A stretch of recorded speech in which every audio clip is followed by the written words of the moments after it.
y guardar lealtad a los principios que informan el movimiento nacional.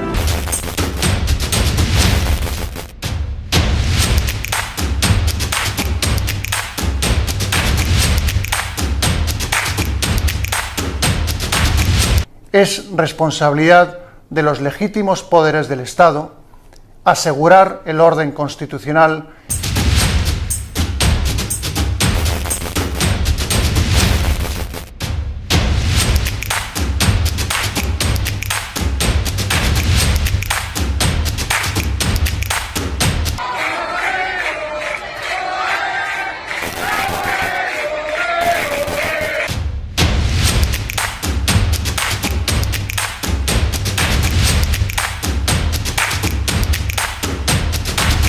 ¿Cómo que no nos podemos bombardear?